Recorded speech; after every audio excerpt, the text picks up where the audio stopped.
네, 안녕하세요. 네, 반갑습니다. 자, 지금부터 한번 말씀을 드려보도록 하겠습니다.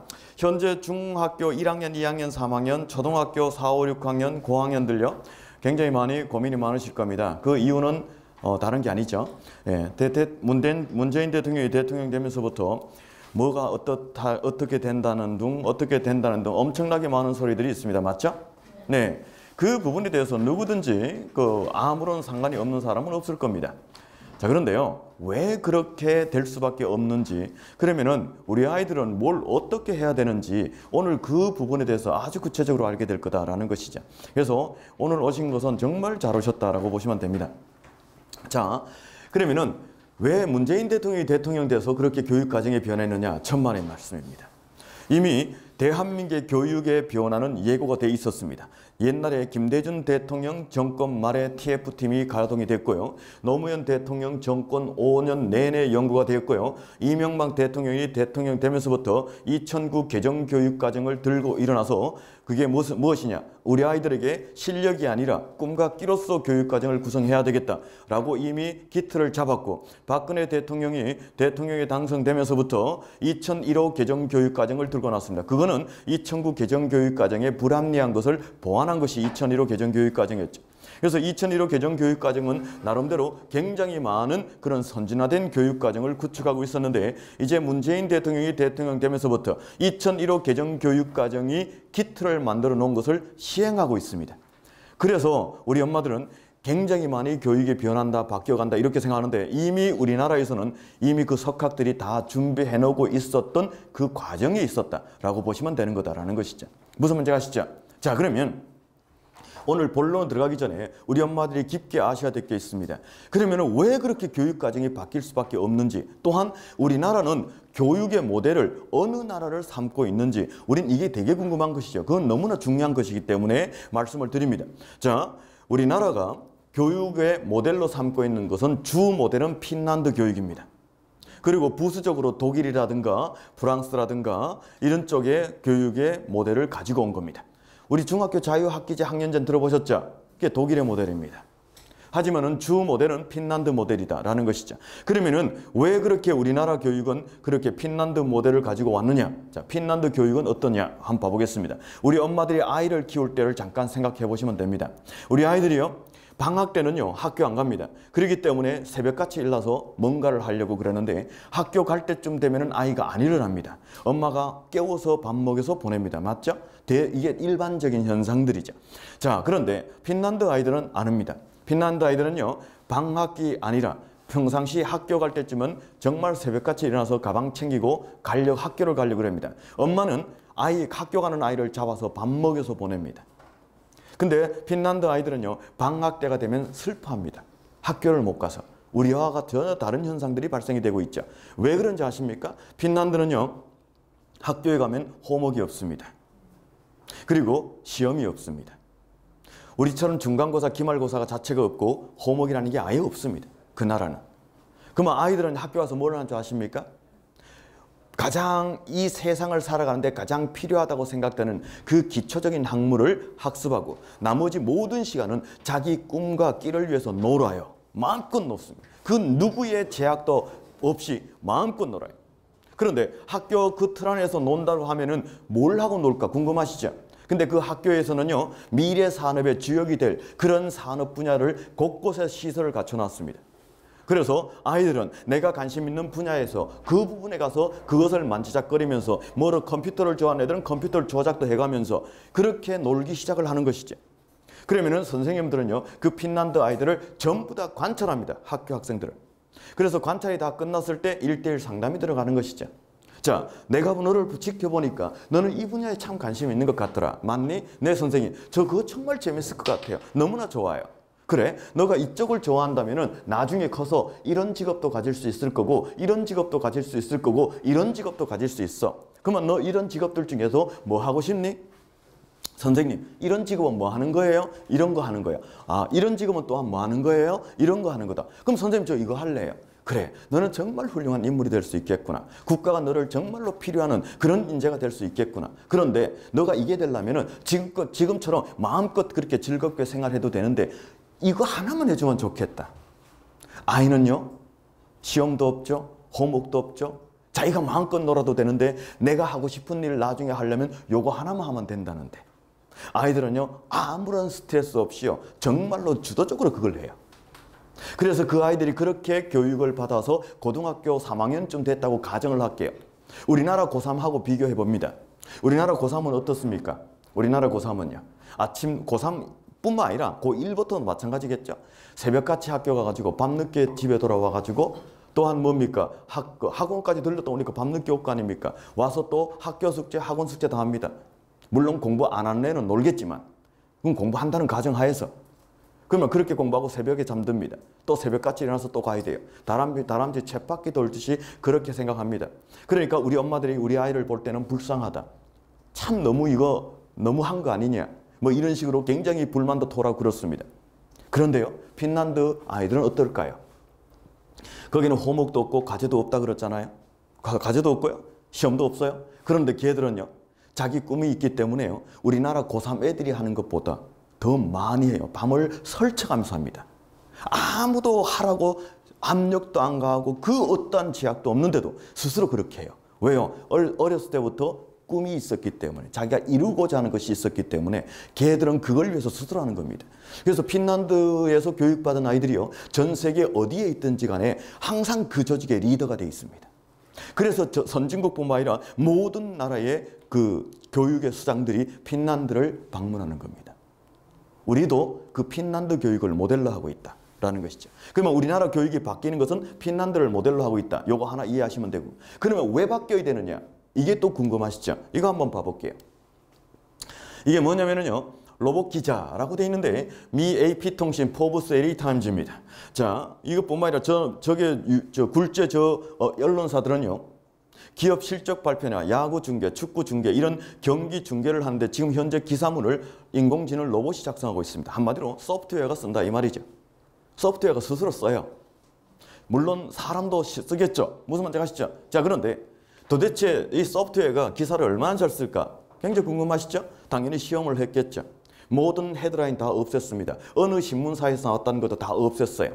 없애고 글자 수, 그러니까 글자 폰트 크기까지도 전부 다 동일시해 갖고 똑같은 기사문을 붙여놓고 독자들에게 어느 것이 더 흥미롭고 마음이 가는지 스티커를 붙이겠습니다. 열이만 열 전부 로봇이 쓴 데 붙였습니다. 그래서 기자들이 그랬죠. 향후 10년 안에 없어질 직업군 중에 우리도 반드시 포함되어 있다. 우리 아이가 나중에 자라서 엄마 저 방송인 기자가 될래요. 글쎄요, 그 자리가 어떻게 될지. 두 번째요, 영국 최대 은행입니다. RBS, 영국 최대의 은행이죠. 자, 이 RBS는요, 투자만 전문적으로 하는 그 전문 상담 인력이 550명이 있었습니다. 그러면 우리는 감히 짐작이 옵니다. 투자 전문 상담 인력이에요. 그러면 그 전문 상담 인력을 보조해주는 그 우리나라로 치면 그런 시간제, 알바 이런 모든 인원까지 다 치면요, 엄청난 인원이 포진되어 있다는 거 금방 느낌이 오실 거예요. 근데 작년 3월에 일거의 다 해고했습니다. 그래서 전 세계 금융권이 들썩했습니다. 아니, 쟤들 뭐 어떻게 된 거 아니야? 아니, 로봇이 아무리 뛰어나다 하더라도 어떻게 그 사람, 그 많은 경험을 가진 사람들을 다 해고해버리고 그 일을 로봇에게 맡기느냐, 이거 아니었습니까? 근데 우리나라도 그것이 당연히 궁금했고요. 그래서 KBS1에서 테스트를 했습니다. 6개월 동안. 우리나라 KBS1 그거 정말 잘한 거예요. 6개월 동안 테스트했는데 우리나라도 로봇 펀드 매니저가 있고요, 인공지능 펀드 매니저가 있고 인간 펀드 매니저 있잖아요. 똑같은 자본금을 주고 시합을 시켰어요. 장기적으로 6개월 동안. 그런데 첫 달은 인간이 이겼습니다. 그런데 인간이 이해하지 못할 행동들을 그 애들이 인공지능이 하고 있더라라는 것이죠. 뭐냐? 분명히 저게 투자하면은 누가 봐도 손실인데 거길 투자하고 있어요. 자기도 손실 날 거 알면서도 분산 투자하고 있더라는 거죠. 이해를 못했던 거죠. 그런데 여하튼 기간이 지나서 6개월이 끝났습니다. 인간이요, 단 한 곳도 이긴 적이 없습니다. 이긴 곳이 없어요. 이거 우리나라에서 실험한 거예요. 그러면은 영국 이 RBS 은행이 설립 이래 최대의 수익을 냈습니다. 작년에. 무슨 문제가 아시죠? 우리나라 지금 현재 요 밑에 하나은행이 있죠. 그리고 이 주위에 은행들 많죠. 자, 그 은행들요. 우리 아이들이 나중에 은행원에 들어가면 좋겠다. 은행원 됐으면 좋겠다. 글쎄요. 과연 들어갈 수 있을까요? 자, 이미 시티은행에서 전국에 지점이 30개 있는데 모두 없앤다고 이미 발표까지 했죠. 그 지점 없앤 자리에 은행 사업 포기하느냐? 아니죠. ATM기가 있습니다. 그리고 하나은행이 뭡니까? 옛날 외환은행하고 통합하면서 지점들을 엄청나게 줄였습니다. 맞죠? 그리고 뭡니까? 이미 KT에서 온라인 은행을 시작을 했고 다음에 다음 카카오에서 시작을 했고 맞죠? 우리 아이들이 나중에는요. 은행에 가고 싶어도 갈 자리가 없을 겁니다. 바로 이게 현실이 되고 있어요. 우리 앞에. 자, 또 하나 중요한 거 한번 봐볼까요? 이겁니다. 변호사도 있습니다. 인공지능 변호사가. 그런데 이거는요. 굉장히 유명한 곳이에요. 유명한 곳. 자, 볼게요. 미국에 있는 저 베이커랜드 호스테틀러라는 것은요. 100년의 역사를 가진 대형 로펌입니다. 100년의 역사를 갖췄습니다. 자, 그런데 저기에서 파산 전문 변호인을 완전히 해고한 게 아니라 일부 대체해서 로스라는 인공지능 변호사를 도입했습니다. 그래서 남아있는 변호사들이 그랬죠. 아이고, 쟤는 경험도 없고 제가 하면 얼마나 잘하겠어. 그런데 그것이 그렇게 생각한 지 얼마 안 돼서 뭐가 들었는지 아십니까? 얼마 안 돼서 모든 변호사들이 미국 주 정부에 항의하기 시작했습니다. 우리가 앞으로 먹고 살 길이 없다. 저 로스 막아라. 하지만은 저 로스 만든 회사는 거액을 들여서 만들었는데 그걸 막을 수는 없잖아요. 자본주의 사회에서. 그래서 미국 주 정부에서 3년만 보류하자. 조금 저렇게 시범 운영만 3년 동안만 시범 운영하고 일반화시키는데 3년만 보류하자. 대신에 그 3년 동안 일정 수익을 우리가 보조해 줄게. 그래서 3년이 유보된 겁니다. 그런데 왜 그런 줄 아십니까? 자, 미국은 판례법을 따르는데 인간 변호사가 30년 동안 분석해야 될 서류를요. 저 로스는 1초에 끝을 내거든요. 1초와 30년의 싸움이에요. 사람은 30년에 읽었던 모든 정보 기억할 수 없습니다. 자기가 읽은 내조차도 기억이 안 나요. 30년 전에 읽은 건데. 근데 쟤는 망각이 없습니다. 자기가 안 된다는 거 그때서야 안 거예요. 그리고요. 미국에 IBM이라는 회사가 있습니다. IBM 회사가 어떤 회사입니까? 옛날에 컴퓨터 회사였습니다. 노트북에서 서버까지. 전 세계 컴퓨터 시장을 가장 많이 잠식하고 있었던 맹주였었습니다. 근데 어느 날 갑자기 10여 년 전에 그 IBM이 컴퓨터 사업을 포기했습니다. 그리고 매각을 했습니다. 그래서 그걸 중국에서 샀죠. 그래서 레노버라는 이름을 달고 그 사업을 이어가고 있는 거예요. 중국에서. 그러면 그 막대한 돈을 가지고 IBM에서 뭘 했냐? 왓슨을 개발한 거예요. 저 왓슨은요. 교육도 시키고 법도 변호사 역할도 하고 의사 역할도 하고 다 합니다. 근데 그중에서 의사 하나만 봐볼게요. 왓슨 자체가 의료도 하거든요. 그런데 일본입니다. 중년 여성이 있었습니다. 몸이 안 좋아서 병원에 갔는데 감기다. 그래서 약을 처방받고 먹었죠. 일주일이 지났는데 차도가 없습니다. 다른 병원 갔죠. 감기다. 또 처방받았는데 또 시간이 지나도 차도가 없습니다. 이상하다. 조금 더 큰 병원에 갔죠. 그러니까는 감기인 것 같기도 하고 아닌 것 같기도 하고 애매하다. 더 큰 병원에 가봐라. 그래서 우리나라로 치면 대형 병원 거기 갔죠. 거기 갔는데 당신은 암이다. 그런데 우리가 지금까지 경험해보지 못했던 희귀암이다. 그래서 일본 의료계에서 뭡니까? 전체 총 집결해가지고 그 여성 암 환자를 함께 진단하고 치료하기 시작했죠. 근데 시간이 흘렀습니다. 점점 악화가 되었죠. 공식적으로 일본 의료계에서 포기했습니다. 그런데 저 앤더슨 암센터에 왓슨이 있으니까 거기에 대해서 소개해주고 그래서 그 여성 암 환자가 앤더슨 암센터 왓슨에 선을 보이게 됐죠. 그래서 저 왓슨에 그 여성 암 환자 데이터를 입력하고 왓슨은 그 여성 암 환자를 머리끝에서 발끝까지 스캔을 했고 그러면서 바로 처방전을 내놨죠. 너든 이 여성 암 환자를 잘못 진단했고 잘못 처방했고 약도 엉뚱한 거 썼다. 약은 이 여성 암 환자는 이렇게 치료해야 되고 약은 이렇게 써야 되고 이렇게 써야 되고 그래서 일본 의학계에서 표기했으니까 뭡니까? 왓슨이 하라는 대로 했죠. 지금 완쾌돼서 직장 생활하고 있습니다. 실화지야. 그게 왓슨입니다. 근데 그 왓슨이요. 우리나라 인천길병원에 최초로 들어왔었습니다. 근데 1년이 안 됐습니다. 1년이 안 됐는데 인천길병원에서 암 환자를 그 인간 수많은 의사들이 암 환자를 진단하고 치료했던 그 숫자 이상을 했습니다. 이미. 그 이상의 암 환자를 치료하고 있습니다. 지금도. 엄청난 속도 아닙니까? 왜요? 걔들은 잠을 안 자잖아요. 그런데 그만큼 왓슨이 얼마나 잘하느냐, 우리가 이게 궁금해요. 우리나라 최고의 병원이 어디입니까? 서울대병원입니다. 거기에는 최고의 의료진들이 모여 있어요. 정확하게 암을 진단하고 정확하게 치료할 확률이 몇 프로 정도 된다고 보십니까? 서울대병원이요. 그건 서울대병원 자체에서 발표한 거예요. 제가 지어낸 것도 아니에요. 몇 프로 정도 된다고 보십니까? 50% 미만입니다. 근데 전국 평균 40% 미만입니다. 서울대병원이 50% 미만이에요. 근데 저 왓슨은 정확도가 96%입니다. 다른 거 아시죠? 자, 여기까지 봤으면요, 우리 엄마들 이제 생각이 좀 드실 겁니다. 인공지능과 사람이 싸워서 이길 수는 없다. 맞죠? 그러니까 뭡니까? 더 이상 지식 경쟁은 무의미하다. 한마디로 줄 세우기식 경쟁은요, 진짜 무의미한 교육이 된 거예요.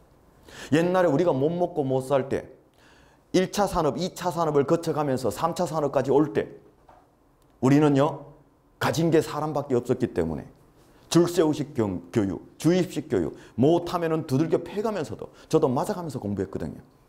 그래서 우리나라가 여기까지 성장해 온 것은 부인할 수 없는 사실입니다. 그건 맞는 말이죠.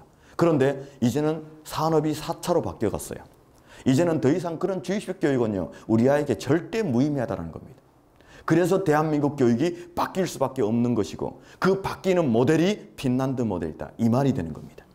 무슨 말인지 아셨죠, 이제? 자, 이렇게 해서 바뀌는 겁니다. 그러면은 어떻게 바뀌느냐? 이게 나와 있죠.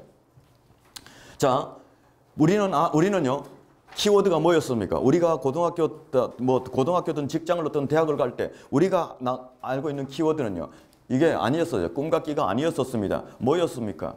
그냥 실력이었었어요. 내 실력만 좋으면은 내가 원하는 대학교, 내가 원하는 직장 뭐든지 얻을 수 있었습니다. 맞죠? 예, 그럴 수 있었어요. 그런데 우리는 그냥 실력이지 꿈같기가 아니었었습니다. 저는 원래요, 경영학을 전공했습니다. 근데 저는 원래 이과생이에요. 제가 아무리 봐도 저는 이과 적성이 아닙니다. 그런데 제가 고3 때 저는 시골에 자랐습니다. 안동이라는 시골에 자랐어요. 그래서 저희 부모님은 농사를 지었죠. 가난했죠. 그때 선생님이 그랬습니다. 너 경영학과 가야 된다. 그래야 돈을 많이 번댄다. 그래서 저는 경영학과 갔습니다. 근데 그건 재미가 없었어요, 저는. 그래서 저는요, 그 경영학을 하면서 제 혼자 새벽반을 다녔습니다. 어디예요? 영등포에. 새벽반에서 정보통신기사 1급, 무선통신기사 1급, 그리고 정보처리기사 1급, 그리고요, 로봇이 그때서는 일본이 잘한다 해서 일본어 JLPT 1급까지 다 땄습니다. 그리고 난 다음에 일본어로 된 로봇에 만드는 그 책을 사서 공부하기 시작을 하고, 제가 배운 그 자격증을 하면서 했던 공부하는 걸 활용을 해서 제가 20년 전에, 무려 20년 전에 커피 타는 로봇을 만들었어요. 안 믿겨지시죠? 제가 무려 20년 전에 만들었습니다. 근데 지금 현재 프린터 보면은 출력할 때 뭐 앞에 레이저 말고 저기 잉크젯 프린터 보면은 뭐 왔다 갔다 하면서 찍잖아요. 그거를 갖다가 제가 사고, 그래서 용산 가서 부품 다 사서, 그래서 조립을 하고 티스푼을 랍댐에서 붙이고, 그 다음에 프로그램을 제가 배워서 짜서 넣고 컴파일 시켜서 작동을 시켰어요. 1번 누르면은 커피 2스푼 떠서 컵에 붓고, 2번 누르면은 자동으로 이동해 와서 프림을 2스푼 떠서 컵에 붓고, 3번 누르면 설탕 2개 붓고 222로 만들어 놨죠. 그리고 마지막 완료 버튼 하나를 딱 누르면은 와서 져서요. 정말이에요. 물론 맛없게 타집니다. 하지만 저는 20년 전에 그걸 만들었다는 거예요. 만약에 제가 그때도 꿈과 끼로 우리가 대학 갔다면 저는요, 지금 어떻게 될지 아무도 몰라요. 내가 20년 전에 그거 만들었다니까요. 정말이에요. 그런데 우리 때는 그런 게 없었고 엄마 때도 그런 거 없었습니다. 맞잖아요. 근데 우리 아이는 달라요. 이겁니다. 꿈과 끼로 달라졌습니다. 그럼 꿈과 끼를 위해서 도대체 뭘 하겠다는 것이냐? 교육 과정을 바뀌어버리는 겁니다. 그래서 뭘 하느냐? 초등학교 때 진로 인지를 하게 해주겠다. 그리고 중학교 때는 인지된 진로를 탐색할 수 있게끔 해주고, 고등학교 때는 탐색된 진로를 설계할 수 있게끔 해주겠다. 이거였었습니다.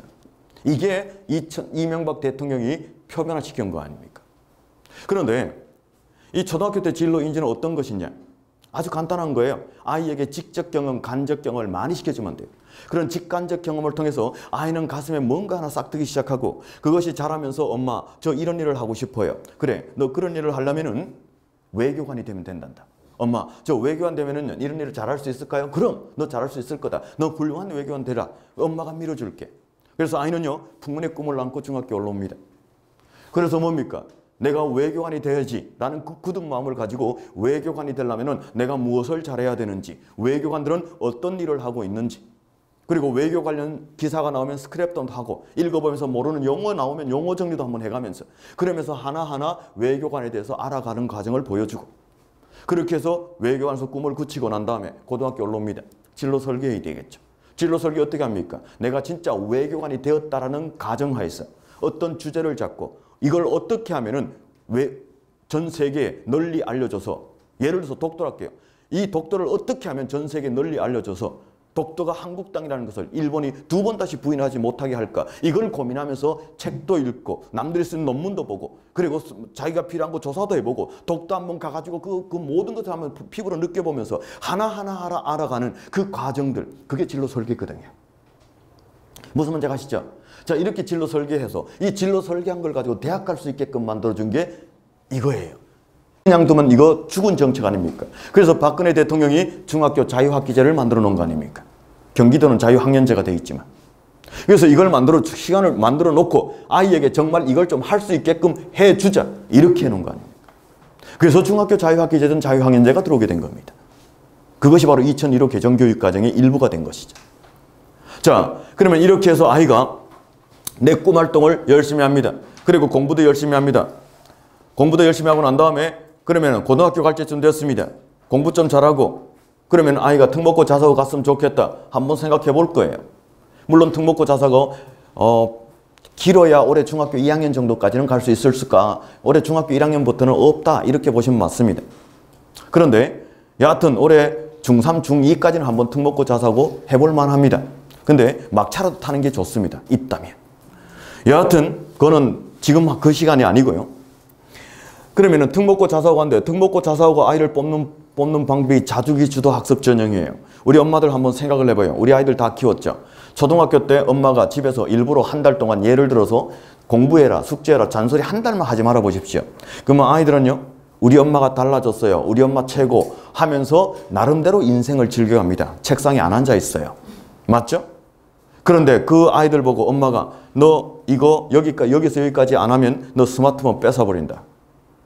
그러면은 아이는요. 닭똥 붙은 눈물 흘려가면서 책상에 앉아서 우리 엄마 미워하면서 그거 합니다. 맞죠? 중학생들은요. 더 잉글리시 와서 수업을 받습니다. 수업마다 숙제를 내줍니다. 그래서 학원에서 한 달 동안 작정을 하고 검사를 안 했습니다. 물어보지도 않았습니다. 한 달 후가 됐습니다. 숙제 내줘도 안 적을 겁니다. 왜요? 어차피 검사 안 할 거니까.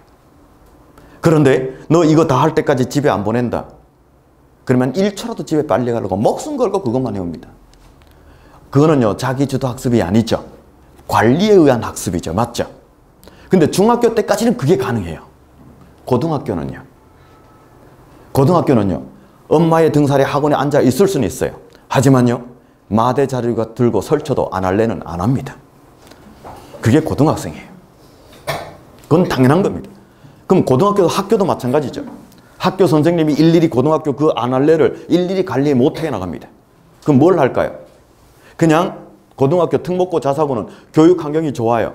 근데 좋은데 아이가 스스로 공부해 나갈 수 있는 아이를 뽑아야 그 대학도 잘 가고 할 거 아닙니까? 맞죠? 그러니까 자기도 학습 능력이 있는 아이를 뽑는 거예요. 그럼 자기도 학습이 뭔지 의명하면 돼요. 자기도 학습이 뭡니까? 내 스스로 학습의 목표를 세울 줄 알아야 되고 목표에 따라 계획을 짤 줄 알아야 되고 계획에 따라 공부를 하고 그걸 스스로 평가해 보면서 나의 사고력과 문제 해결 능력을 키워가는 학습 그게 자기주도 학습이거든요. 근데 아이가 목표를 못 세워요. 왜요? 왜 못 세울까요? 꿈이 없어서요.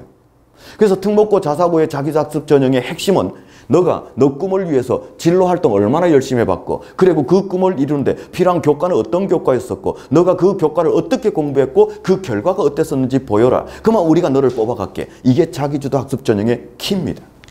바로 꿈과 끼로 뽑게 되면 돼 있다. 이 말이죠. 그래서 이렇게 해서 어떤 아이는 특목고 자사고 어떤 아이는 일반고 다양하게 갈 겁니다. 근데 여하튼 고등학교 왔어요. 그런데 고등학교 1학년 말쯤 됐습니다. 아이가 쪽지 하나 들고 오죠. 엄마, 선생님이 월요일 날 올 때까지 문과 갈지 이과 갈지 적어내래. 어디 가라 그럽니까 우리 엄마? 이과 가라 그러죠. 왜요? 취업 때문에 그런 거 아니에요. 근데 엄마, 그거 너무 웃기지 않나요? 야, 너 외교관, 너 그러려면 외교관 되면 돼. 나 외교관 될 거예요. 그래, 엄마가 밀어줄 테니까 열심히 한번 해봐. 그래서 외교관서 진로 탐색 활동까지 열심히 해놓고 고등학교 와서 이과에 앉아 있어요. 진로 설계 돼요, 안 돼요? 안 되잖아요. 그래서 뭡니까? 이게 완전 탁상 정책이죠. 그래서 박근혜 대통령이 문이과 통합시켜버린 거 아닙니까? 이게 여기까지가 2009고 여기까지 포함된 게 2001호 개정교육까지입니다. 그래서 문이과 통합된 거예요. 그러니까 문이과 통합되니 아이들은 뭘 하는 겁니까? 내 꿈에 따라 진로 설계를 마음껏 할 수 있을 거고 그걸로 대학 가는데 그게 학생부 종합전형입니다. 이제 느낌 오시죠? 이렇게 만들어 놓은 겁니다. 그런데 여기에 보니까 1단계라고 되어 있죠? 저 위에. 그럼 2단계가 있다는 소리죠. 그럼 2단계는 뭘까요? 네, 이겁니다. 이거는 요게 방금 제가 설명드린 요 앞에서 설명드린 게 요거 작은 박스에 있는 거 이거예요. 이게 가장 중요한 키 핵심이죠. 근데 저 핵심에 2단계가 들어온 이유는 저 핵심에 치명적인 약점이 있어서 그래요. 그 약점이 뭘까요? 치명적인 약점. 자유학기제가 약점이고 자유학년제가 약점입니다. 아이들이 꿈 갖기를 위해서 전혀 준비도 안 된 아이들 보고 중학교 올라와서 야, 너 꿈 찾아야 된단다. 엄마, 선생님이 꿈 찾으라는데 나 어떻게 찾지? 그건 나인데 왜 물어보니? 선생님에게 물어봐야지. 학교 선생님도 우리와 동일하거든요. 꿈기 안 배웠어요. 근데 학교 선생님은 여러 가지 프로그램이 제공이 되고 그리고 여러 가지 시간도 주어지고 하니 뭔가를 해나갈 겁니다. 그런 과정에서 아이가 이렇게 하면 되는구나. 어느 정도 적응해 나갈 쯤 됐을 때 야들아 이제 끝났다. 공부해야 된다. 이거 아닙니까? 어떻게 아이가 한 학기의 꿈을 찾고 1년의 꿈을 찾습니까? 맞잖아요. 말도 안 되는 게 이루어지고 있는 거죠. 그래서 안 되겠다. 저걸 보완해야 되겠다. 라고 해서 들어온 게 2단계예요. 2단계는 뭐냐? 초등학교 6학년부터 고등학교 1학년까지 중학교 자유학년제처럼 운영되는 겁니다. 5년 동안 저게 운영되는 거예요. 이게 2단계예요. 2단계는 무서운 겁니다. 언제부터 들어올지는 곧 오픈이 됩니다. 뒤쪽에. 자, 그런데 이 2단계는 그래서 5년 내내 중학교 자유학년제처럼 한마디로 시험이 없는 기간이다. 5년 동안은. 그 어떤 시험도 없습니다. 그냥 꿈과 끼로 차 있는 거다. 자, 그런데 대학 2단계가 이제 이건데 여기다가 대학까지 2단계에서 바꿔버립니다. 구조조정 엄청나게 하고 있습니다. 왜 하려고 할까요? 대학이 대학 역할을 못하는 것은 없애버리겠다 이 말입니다. 한마디로 우리 엄마들 대학 나오고 저도 대학 나왔지만요. 저는 경영학을 전공했지만은 여하튼 저에게 경영에 대한 철학은 없습니다. 제 머릿속에 남아있는 것은 저를 가르친 교수님의 생각이 남아있는 것뿐입니다. 맞죠? 교수님이 강의할 때 이렇게 강의하셨는데 저는요 이 부분에서 이렇게 생각합니다 라고 답안지를 쓰는 그 순간 C 아니면 D예요. 교수님이 이렇게 말씀하실 때 이때 기침 2번 했고요. 이렇게 말 때는 1번 했고요. A 플러스예요. 저는요 교수님의 생각을 카피하는 연습을 하고 나왔지 저는 경영이라는 학문을 닦고 나온 게 아니에요. 무슨 말인지 아셨죠? 우리나라 대학 교육이 정말 치명적인 문제 아닙니까? 미국 교수가요 우리나라 서울대 와서 아이들을 가르치는데 이게 도대체 이해가 안 간대요. 완전히 이상하대요. 자기 생각이 없는, 자기가 내뱉어 놓은 거 그거 글자 하나 안 틀리고 똑같이 적어 놓는다요 답안지에. 어떻게 이게 학생이냐라는 것이죠. 그걸 갖다가 토론한 것도 기사에 나왔었죠. 바로 이게 가장 큰 문제예요. 그래서 대학도 구조조정되고 자체 변화도 일어납니다. 융합전공도 생기고 교교 추천제도 생기고 난리가 나는 거 아닙니까? 융합전공이 뭔지 아시죠? 모르시나요? 그럼 복수전공은 아시죠? 복수전공 내가 경영학과 입학했어요. 그럼 내 경영이 전공이죠? 근데 IT도 관심 있어. IT 전공 신청했어. 그럼 IT는 부전공이죠. 근데 여하튼 나는 경영을 졸업을 해야 IT까지 부전공 졸업장을 받는 거예요. 맞죠? 그런데 융합전공은 전공 부전공이 아닙니다. 내가 경영학과 입학했어요. 전공입니다. IT도 관심 있네요. 전공 신청했어요. 그것도 전공이에요. 그런데 내가 하다 보니까 경영이 싫어. 그러면 내가 입학한 경영학과를 포기하고 IT만 전공하고 나와도 돼요. 졸업이 가능합니다. 그러면 대학교 내에서 문이과 틀이 깨져버리는 것이죠. 만약에 저 때 이런 제도가 있었다면 저는 이과 출신 졸업하고 나왔을 거예요. 지금쯤은 로봇 만들고 있었을 거예요. 바로 그런 것들이죠. 이것이 이제 대학에 들어오기 시작하는 거고 엄청난 변화들이 일어나고 시작합니다. 근데 이런 2단계가 언제부터 되느냐? 작년에 시범운영, 올해 시범운영 2년차, 2020년까지 시범운영되고 2021년부터 전면 도입되는 거예요. 2021년도라 그러면은 아직 얼마 멀었다 이렇게 생각하는데 뒤에서 보시면 알아요. 절대 아직 안 멀었습니다. 그건 제가 뒤에서 바로 나와요. 자, 2021년도라면 현재 초등학교 2학년입니다. 올해 초등학교 2학년이 초등학교 6학년 됐을 때부터 2단계가 들어가는 겁니다. 그러면 2022년도에는 초6, 중1, 2024년은 초6, 중1, 중2. 이해가셨죠? 이렇게 단계적으로 가게끔 돼 있는 거예요.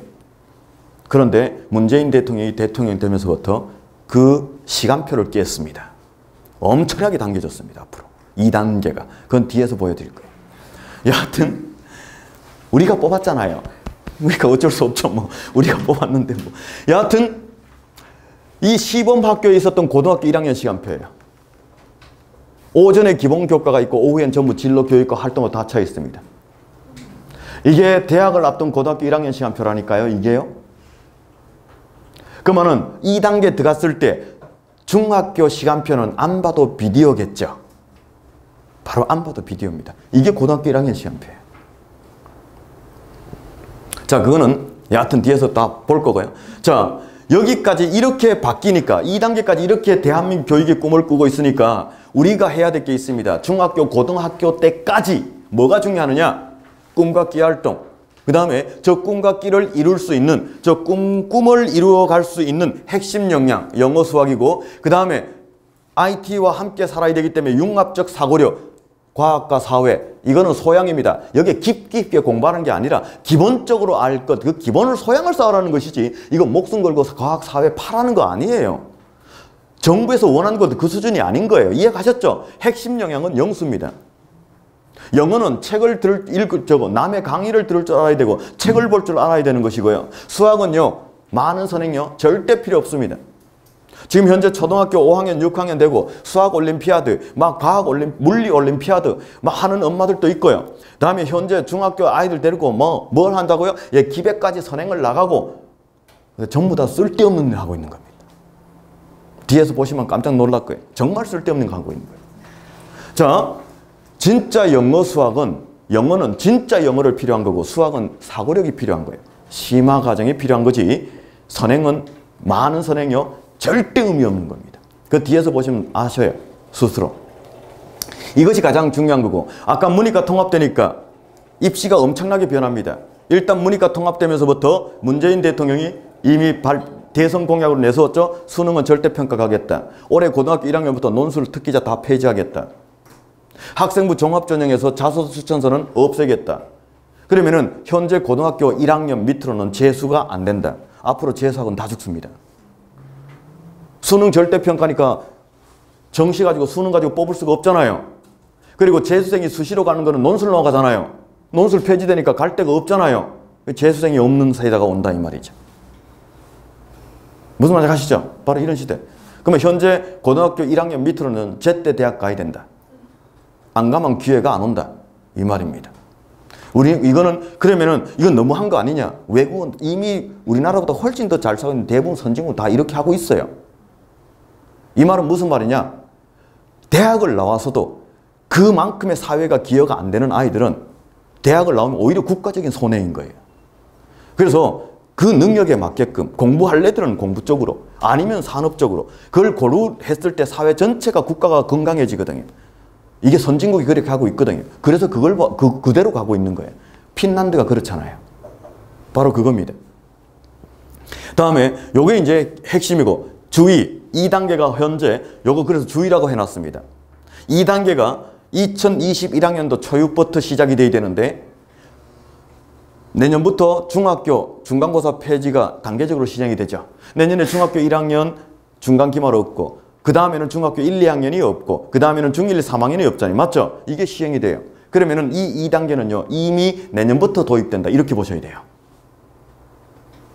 뒤에서 보여줄 거고요. 그리고 이게 1, 2, 3학년 완전히 안착될 때까지 자유학년제 확대하겠다. 그리고 이게 중학교 중간고사 기말고사 없으면은 고입시가 사라지는 거잖아요. 맞죠? 고입시가 사라지는 것이고, 그러면 뭡니까? 특목고 자사고 쪽으로 대입에 유리한 아이들이 그 특목고 자사고 쪽으로 많이 가려고 그러겠죠. 그러니까는 엄청난 부작용이 생기죠. 그래서 특목고 자사고 없애겠다는 거 아닙니까? 그래서 특목고 자사고도 없어지는 거예요. 그래서 올해 중학교 2학년 정도까지는 특목고 자사고 존재 아닙니다. 5년 동안 보장이 돼 있기 때문에. 근데 그게 2년 남았어요, 이제. 올해 포함해서. 그러니까는 중학교 2학년까지 최대다 이 말입니다. 중학교 1학년은 특목고 자사고 없다. 이렇게 보시면 돼요. 그 다음에 이게 고등학교 때는요, 고교 학점제가 내년부터 단계적 시행이 된다 그랬죠. 고교 학점제가 뭡니까? 고등학생들이 수강 신청을 내가 대학생처럼 수강 신청해서 듣는 거예요. 이렇게 되면은 학교 공교육에 있는 교사 선생님의 구조조정도 자동적으로 됩니다. 아이가 어떤 과목 선생님인데 수강 신청을 안 해요. 수업이 없잖아요. 거기 못 앉아 있습니다. 스스로 나올 수밖에 없어요. 이제는 선생님도요, 학교 선생님들도 피나는 노력을 하지 않으면 안 되는 거죠. 정말 피나는 노력하지 않으면 살아날 길이 없습니다. 고교 학점제 무서운 겁니다. 내년부터 단계적 도입입니다. 자, 그런데요. 자, 그런데 이 고교 학점제에 전제적 선행 조건이 있어요. 바로 고등학교 내신 성취평가입니다. 이유, 제가 이과생이라고 쳐요. 저는 저 어려운 고급 수학을 듣고 싶어. 정말 듣고 싶어. 그런데 저 어려운 고급 수학 나는 신청하고 싶은데 대다수는 신청을 안 해. 그럼 지금처럼 상대평가다. 그럼 내가 저가 수강 신청했다가 공부 아무리 열심히 해도 3, 4등급 나올 수 있어요. 그러면 난 지금처럼 상대평가라면 난 일방적인 손해예요. 맞죠? 그럼 누가 신청합니까? 안 하지요. 그러면 고교 학점제가 제대로 안착이 되려면요, 내신 성취평가가 돼요. 그러면 인원이 적든 많든 내가 거기서 성취율만 잘 보이면 A를 받을 거니까. 무슨 말인지 아시죠? 이게 전제 조건이 돼야 되는 겁니다. 이미 문재인 대통령은 이걸 시작을 했어요. 자, 그래서 시간표입니다. 2단계 시간표. 한번 봐볼까요? 2단계 시간표. 올해 초등학교 2학년이 2021년도에 초등학교 6학년이 되니까 이때부터 2단계예요. 맞죠? 여기까지 이해가셨죠? 그러면은 2022년도에는 초육 중1, 2023년에는 초육 중1, 중2 이렇게 차례대로 가야 돼요. 맞죠? 그런데 이걸 갖다가 문재인 대통령이 당겼습니다. 왜요? 거꾸로 넘어갔나요? 당장 문재인 대통령이 뭘 했습니까? 내년에 올해 초등학교 6학년이 내년에 중학교 1학년 되잖아요. 그러니까 내년 중학교 1학년 때 중간 기말 폐지했죠. 그러면은 내년 그 후년 2019년은요. 중1, 중2 시험이 없죠. 2020년은요. 중1, 중2, 중3이 시험 없죠. 2021년도에는요. 고등학교 1학년까지 시험이 없죠. 맞죠? 그러면은 2021년 되면은 그때 초육, 중1, 중2, 중3, 고1이 전체가 시험 없는 것이 완전히 세트로 완성이 되는 겁니다. 그러니까 문재인 대통령이 3년을 당긴 거예요. 맞죠? 그래서 저거 들어오는 겁니다. 3년이 당겨진 거다. 2단계가. 그러니까 먼 이야기가 아닌 거예요. 먼 옛날 이야기가 아닌 겁니다. 자, 그리고 저게 제대로 되기 위해서 이거는 박근혜 대통령이 만들어 놓은 거죠. 문재인 대통령이 만들어 놓은 게 아니라. 이런 것이 2단계가, 이런 2단계가 제대로 되기 위해서요. 이런 2단계가 제대로 되기 위해서 박근혜 대통령이 뭘 만들어 놨었냐. 자, 곧 비평준화 지역 선발고사를 폐지시켰습니다. 선발고사를 폐지시키고 그리고 내신 가지고 뽑지도 못하게 하고 소질과 적성으로 뽑게끔 만들어 놨습니다. 평준화 지역은 어차피 뺑뺑이니까 내신 가지고 못 뽑을 거고요. 비평준화 지역은 소질과 적성으로 뽑게끔 만들어 놨습니다. 특목고 자사고처럼. 그리고 이렇게 뽑으니 그 많은 아이들이 고등학교 수업이 뭡니까? 토론과 협력 수업을 확대할 수 있게끔 그 기틀을 마련해 놨습니다. 그러면은 이 토론과 협력 수업이 확대가 되면 당연히 내신은 과정 중심 평가가 돼야 되고 그 과정 중심 평가가 뭐라고요? 곧 성취 평가가 될 수밖에 없는 것이잖아요. 그리고 이걸 갖다가 아예 세기를 박은 것이 고교 학점제, 문재인 대통령의 고교 학점제. 요거는 문재인 정부에서 만든 겁니다. 고교 학점제는. 그리고 수능 절대평가 도입해 놨잖아요. 그럼 아이는요, 입시 신경 안 쓰고 정말로 내가 하고 싶은 학문을 마음껏 할 수 있게끔 만들어 놓은 겁니다. 이해가셨죠? 그러면은 그리고 난 다음에 특목고 자사고 이렇게 가면은 당연히 특목고 자사고 폐지해야 되는 게 맞죠? 왜요? 이게 만약에 이렇게 가는데 특목고 자사고 그대로 존재하면 어떤 일이 발생이 될까요? 전부 다 서류에 강하고 비교과에 강할 수 있는 그 특목고 자사고로 모든 아이들이 다 쏠림 현상이 발생이 되니까. 그래서 특목고 자사고 없애겠다. 이거 아닙니까? 그러면은 여기서 문제되는 게 있죠. 특목고 자사고 없애면 한번 봐볼게요. 그러면은 우리 아이가 외국어를 너무 좋아해. 영어를 너무나 좋아하거든요. 근데 어학을 더 깊이 하고 싶은데 외국 가서 그 외국어 없어. 그럼 어떡하냐? 일반고에서 그걸 할 수 있게끔 법적으로 다 만들어 놨습니다. 이미 박근혜 대통령이. 이미 만들어 놓은 거예요. 문재인 대통령 거기다가 이제 진행을 시켜버리는 거죠. 그것도 빠르게 진행시키고 있는 거죠. 바로 그겁니다. 이제 우리 아이들에게 나오는 교육 환경은 이거예요. 우리가 고등학교, 대학교 갈 때 생각할 버리셔야 됩니다. 그렇게 대학 가고 고등학교 가는 게 아니에요. 우리 아이들은. 꼭 기억하셔야 됩니다. 그래서 내신 성취평가가 어떤지 잠깐만 봐보면 되겠죠. 내신 성취평가요. 1등급, 2등급, 3등급으로 내신이 제공이 되는 것이 아니라 A, B, C, D로 내신이 제공이 되는 겁니다. 그런데 A는 뭡니까? 성취율이 90% 이상, 성취율이 80% 이상은 B 이렇게 주거든요. 그러면 우리가 계산하기 쉽게 성취율 90점이라고 생각해 볼게요. 이해하셨죠? 자, 그러면 90점 봅니다. 엄마에게 질문 드릴게요. 중학교 내신 성취평가잖아요. 90점 맞으면 A죠. 그런데 생각을 해보면 됩니다. 90점은 성취평가로 하면은 내신이 만점인 A예요. 맞죠? 그런데 상대평가로 하면은 몇 등급까지 떨어질 수 있을까요? 성취평가를 상대평가로 바꾸면. 예, 통상 3등급. 그리고 공부 좀 잘하는 학군이 좋은 데 있는 4등급까지도 내려갑니다. 그러면 지금의 3등급, 4등급이 내신 성취평가가 되면은 다 만점 처리되는 거예요. 그럼 대학은 내신 가지고 뽑을 수 있을까요? 없을까요? 전혀 못 뽑습니다. 이해가셨죠? 무슨 말인지. 대학은 뭘 합니까? 진짜 실력자를 원합니다. 이제는 입시, 문법 이것이 아니라 정말로 실력을 원한다. 책을 볼 수 있고 강의를 들을 수 있는 무슨 말인지 아시죠? 그게 키입니다. 꼭 기억하셔야 됩니다. 그래서 오늘 이 자리가 만들어진 거예요. 자, 이런 전체에서 봤을 때 예상되는 대입시의 변화입니다. 이제는 뭐 대입시의 변화가 가장 핵심이겠죠. 예, 대입시의 변화 한번 봐볼게요. 자, 수능이요. 올해 고등학교 2학년 기준이에요. 올해 고등학교 2학년 정시가 24%, 수시가 76%예요. 그러면은 정시 24, 수시 76이니까 수시로 다 뽑아야 맞죠? 근데 정시 24% 중에서 수능 가지고 뽑는 게 20%거든요. 그럼 결국 정시는 수능 가지고 다 간다. 그러면은 정시는 지금 상태로 치면은 수능만 잘 보면 돼요. 맞죠? 그런데 이게 절대평가로 바뀌죠. 우리 아이들. 그러면 어떻게 이게 잘못 눌러져서. 그러면 어떻게 될까요? 이게 절대평가로 바뀌어요. 그럼 어떻게 될까요? 상위권 대학, 최상위권 대학 정시 아이를 한 명도 못 뽑아요. 수능 가지고 전부 다 1등급이 오는데 어떻게 뽑습니까? 그래서 정시는요. 명목상만 존재합니다. 그래서 이미 작년 3월에 서울대가 발표했잖아요. 작년 3월에. 작년 3월에 서울대가 뭐라고 발표했습니까? 작년 3월에요. 우리는 2021학년도, 그러면 문이과 통합대는 현재 중3이에요. 2021학년도에 정시에서 학종 도입한다. 그 말은 수능은 자격하고 정시도 수시처럼 서류 면접으로 뽑겠다. 공식적인 정시 폐지를 선언한 거예요. 작년 3월에 이미. 이해하셨죠? 그럼 우리 아이들은요.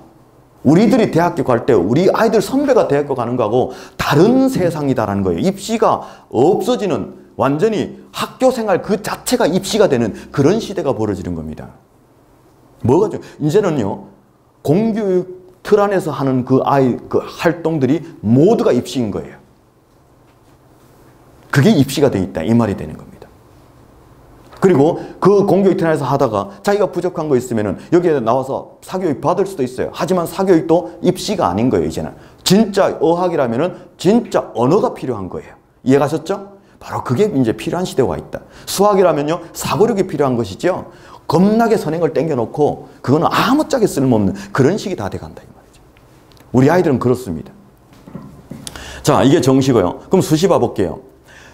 기타, 실기, 논술, 종합, 교과 이거 합치면은 이 76이 만들어지거든요. 그런데 기타는 외국에서 유학하고 온 애들이에요. 그럼 유학 안 가면 이거는 안 될 거고. 그 다음에 실기, 논술은 다 폐지되거든요. 그러니까는 남는 게 뭐가 남아있습니까? 교과, 종합만 남아있죠. 맞죠? 근데 교과가 지금처럼 상대평가라면은 중위권에서 지방대가 많이 뽑을 거고 절대평가로 성취평가로 바뀌었다? 지방대만 뽑을 수 있을 거예요. 무슨 말인지 아시죠? 내신이 AB로 제공이 됐어요. 그러면 상위권 대학, 중위권 대학은 아예 못 뽑아요. 똑같은 애들이 오니까. 그런데 지방대는 뽑아요. 지방에는요, 올 A가 없어요. 맞죠? 예. 올 A 인내가 거기 안 내요. 내신 가지고. 그래서 보면 그만 CD도 있고 B도 있고 다양해요. 그러니까는 지방대는 내신 가지고 뽑을 수 있어요. 성취평가가도. 하지만은 우리 엄마들이 우리 아이가 갔으면 하는 그 대학들은요, 내신 가지고 못 뽑습니다. 성취평가로 가면. 근데 그 성취평가가 문재인 대통령의 의지에 달렸는데 가장 빠르면 올해 중3부터 될 거고 늦으면 올해 중1부터입니다. 늦으면 올해 중학교 1학년부터 고등학교 내신 성취평가입니다. 이거예요. 이거는 거슬 수 없는 거예요. 왜요? 올해 중학교 1학년이 되면은 내년부터 고교 학점제가 단계적 시행이기 때문에 3년 후면 고교 학점제가 완전히 찰 거 아니에요. 그럼 당연히 그때부터 성취평가 가야 되잖아요. 그렇기 때문에 시간차 문제지 성취평가라는 것은 그냥 확실하다. 이렇게 보는 게 맞습니다. 바로 이게 우리 아이들 거예요. 그럼 우리 아이들은 뭡니까? 이거 상위권 대학 가고 싶죠? 절대평가니까 못 뽑을 거죠? 자, 이거 없어지니까 지원도 안 되죠? 내신 성취평가 뽑지 않을 거죠? 남는 거 종합밖에 없는 거예요. 그래서 종합이라는 것은 학교 생활의 모든 것이 입시다. 이 말입니다. 아이들 보고 학교 생활 잘하라 그래야 돼요. 선생님에게 한번 대들었다 끝나는 겁니다. 선생님의 그 글씨 한자 한자가 우리 아이의 경쟁력입니다. 정말입니다. 이제 이런 시대 오네. 저게 뭡니까? 공교육 엄청나게 강화될 겁니다. 공교육의 교권이 엄청나게 강화될 겁니다. 선생님 한마디가 법입니다. 이제 이런 시대가 접어들고 있다라고 보시면 됩니다. 자, 그러면 이런 시대에 우리 아이가 꼭 갖춰야 될 거 이겁니다. 우리 아이가 문과로 가려고 하는 아이든 이과로 가려고 하는 아이든 관계없습니다. 언어 능력을 갖춰야 됩니다. 영어, 예, 토플요? 좋죠. 탭스요? 좋죠. 토익도 좋죠. 근데 그보다 더 중요한 게 있어요. 만약에 우리 아이가 4대 영역과 독해력 이것이 제대로 안 되는데 토플만 준비한다. 이것이 제대로 안 되는데 탭스 준비한다. 이것이 제대로 안 되는데 토익하고 앉았다. 그거 잘못하고 있는 겁니다. 제일 중요한 게 이거예요. 이것이 완전히 갖춰지고 그래도 능력이 출출하다. 그러면 한번 도전해보는 거. 이건 누가 말립니까? 그건 당연한 거예요. 가장 중요한 게 이겁니다. 4대 영역과 독해력 강화시켜놔야 됩니다. 그래, 왜 이거 해놔야 되느냐? 우리 아이들은 글로벌 시대에 살아야 돼요. 모든 상위권 대학 원서로 수업합니다. 그리고 대부분 크리티컬한 정보는 영문으로 올라옵니다. 이거 누가 해석본 올릴 때까지 기다린다. 걔는 경쟁에 졌어요, 이미요. 그리고 우리 아이가 문과 갈 성향이든 이과 성향이든 관계없습니다. IT 시대에 살아야 됩니다. 수학과학적 사고력을 덧입혀야 됩니다. 이 위에다가. 그런데 많은 선행을 하라 소리 절대 아닙니다. 사고력입니다. 그래서 함수 하나를 배워도 이것이 어디에 활용될 수 있는지 무슨 말인지 아시죠? 그게 중요한 거예요. 아이는 함수를 배웠어요. 이 함수 공식 외웠어요. 문제 나오면 기똥차게 풀어요. 그럼 실생활이 어디에 적용되는지 쓸 수는 없다. 그냥 사고력이 없는 거예요. 그 함수를 하나를 배워도 이걸 어디에 사용할 수 있는지, 이걸 어디 분야에 응용하면 좋을지, 이런 것이 사고력이에요. 바로 그런 것이 중요한 거다라는 거죠. 그 다음에 이 위에 우리 아이가 되고 싶은 꿈이 있습니다. 그 꿈을 설계해 나가는 거죠. 전문 지식을 쌓아 나가는 겁니다. 그런데 어느 비중을 하면 좋겠느냐? 중학교 때까지는, 초등학교, 중학교 때까지는요, 40, 40, 20입니다. 근데 고등학교 때는요, 30, 30, 60입니다. 40입니다. 그리고 대학교 때는요, 20, 20, 60입니다. 이런 비중으로 가는 것이 우리나라 이 4차 산업을 대비하는데 가장 중요한 키입니다. 자, 지금부터는 요걸 조금 더 구체적으로 들어갑니다. 이제 실전으로 들어간다. 이 말이 되는 거죠. 볼게요. 중학교 자유학년제. 우리 경기도 학년제니까 이거 어떤 거다. 이거는 말할 필요 없어요. 이거 모르는 사람 아무도 없어요. 근데 중학교 자유학기제든 학년제든 우리 엄마가 신경 써야 될 게 있어요. 왜 그럴까요? 2단계가 완전히 들어오기 직전의 아이들은요, 불안정한 아이들이에요. 맞죠? 꿈과 진로를 설계하는데 2단계가 완전히 들어오면 아예 초등학교 6학년부터 뭘 하는 겁니까? 꿈끼러 5년 내내 가요. 걔들은 우리가 별로 신경 안 써도 자기 꿈을 찾아갈 수 있게끔 만들어줍니다. 그런데 2021년 전 그 아이들은요, 우리가 관리를 좀 해줘야 돼요. 맞잖아요. 꿈을 찾을 수 있게끔 도와줘야 된다 이 말이에요. 우리가 도와주는 거예요. 학교에서도 도와줘야 되고요. 꿈을 찾을 수 있게끔. 학부모도 도와줘야 돼요. 뭘 할게요? 아이가 꿈을 찾을 수 있게끔요. 그래서 중학교 때 자유학기 때 놀리는 거 아니에요. 아이가 꿈이 뭔지를 찾을 수 있게끔. 이제 특목고 자사고 입시도 사라지는데 내가 꿈이 막 바뀌면 어떻습니까? 맞잖아요. 그러니까 너가 이거 하고 싶니? 그래. 관련된 책도 한번 찾아 읽혀보고 너 저거 하고 싶니? 그래. 한번 받고 엄마 나 그거 다 이제는 하기 싫어. 나 이제 이거 하고 싶어. 그래. 그럴 수도 있다. 관련된 거 찾아주고요. 적성검사도 해보고요. 그러면서 3년을 중학교 3년을 그렇게 수많은 탐색 활동을 통해서 내 꿈을 찾을 수 있게끔 도와주고 고등학교 때 그 꿈을 가지고 설계할 수 있게끔 해줘야 돼요. 그래야 명문대로 갑니다. 중학교 때는요. 수많은 시행착오 겪어도 됩니다. 근데 특목고 자사고 있으면 아이들 어떻습니까? 야, 꿈 일관성이 있어야 되는데 꿈 바뀌면 안 된대. 그래서 없애는 거예요. 이해하셨죠? 여러 가지 이유가 있지만 그래서 그런 것들이 없어지는 거예요. 그러니까 중학교 때는요. 꿈도 안 정해진 아이 보고 꿈 하나 정해서 무조건 그렇게 해. 이건 말이 안 되는 거잖아요. 아이들이요. 자고 일어나서 꿈이 바뀔 수 있는 게 아이들이기 때문에. 그래서 특목고 자사고 고이 입시도 다 없어졌으니 마음껏 진로 설계해라. 너가 해보고 싶고 마음껏 한번 해봐라 이 말이에요. 그래서 꿈을 제대로 찾고 정말 너 꿈을 위해서 애써서 대학을 가라. 그래서 이 사회에 나왔을 때 너가 하고 싶은 일 하면서 핵심 역량이 뭐라 했어요? 영수라 했잖아요. 그래서 영어는 4대 영역과 독해력 강화시켜라. 수학은 1년 선행에다가 심화를 잘해주면 돼요. 사고력이다 이 말입니다. 여기다가 추가적으로 더 하고 싶으면 뭡니까? 과학하고 사회는 소양으로 길러주는 거고. 이해가셨죠? 그렇게 해주는 겁니다. 자, 문이과 통합이죠. 문이과 통합은요. 올해 중3부터 돼요. 내년부터. 그런데 문이과 통합되면 교과서가 바뀝니다. 교과서가 어떻게 바뀝니까? 어머니 거기에 자료에 없어요. 이거 보시면 돼요. 여기 자, 여기 보시면요. 교과서가 공통과목과 선택과목으로 달라집니다. 근데 공통과목과 선택과목으로 나눠지는데 공통 선택과목은 다시 일반 선택과 진로 선택으로 나눠져요. 여기 일반 선택과 진로 선택으로 해요. 그런데요. 수능에 나올 수 있는 과목은 일반 선택 과목하고 공통 과목입니다. 여기 있는 진로 선택 과목은 그 어떠한 시험에도 안 나옵니다.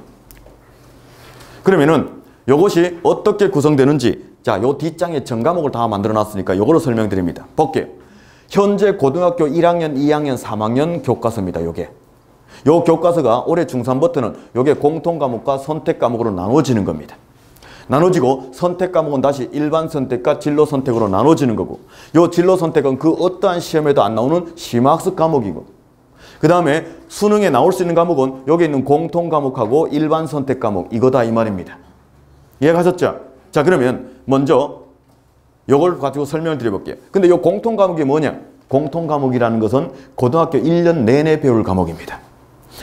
이 공통 과목 국어 고1 때 배우는 거예요. 1년 내내 배우는 겁니다. 공통 과목 수학, 공통 과목 영어 이거 전부 다 1년 내내 배우는 분량입니다. 그러면 어떻게 수능에 나오는지 지금부터 영어 수학을 갖다 중심으로 봐볼게요. 자 영어입니다. 영어 보니까 공통 과목 영어와 일반 선택 과목 영어 이것이 수능에 나올 수 있는 거예요. 맞죠? 근데 전체 몇 과목이죠? 헤아려 보니까 5개 과목이죠? 그런데 수능에 연계되는 과목은요. 많아야 3과목이에요. 적으면 2과목이고 그럼 우리가 3과목이 연계된다고 가정을 해볼게요. 그럼 어떻게 연계되느냐? 공통 과목은 무조건 들어가겠죠. 만약에 공통 과목이 안 닿으면 고등학교 1학년 수업이 무너져 버리겠죠. 맞죠? 그러니까는 공통 과목 지정이 된다고 보고 그 다음에 영어 1, 영어 2가 지정이 되었다고 가정을 할게요. 이렇게 3과목이. 그러면 아이들 어떻게 공부할까요? 고등학교 1학년 때 공통 과목 끝을 냅니다. 2학년, 3학년 2년 동안 4과목을 공부하면서 수능으로 지정된 2개를 집중해서 공부할 거고 나머지 2개는 살짝 공부하고 끝날 거고 맞죠? 이렇게 된 거 아닙니까? 그런데 요 영어가 뭐로 가 있죠? 절대평가. 그러니까 엄마들이 뭘 생각하죠? 영어 끝났다. 영어 끝났다. 이제는 뭐라고요? 수학이다.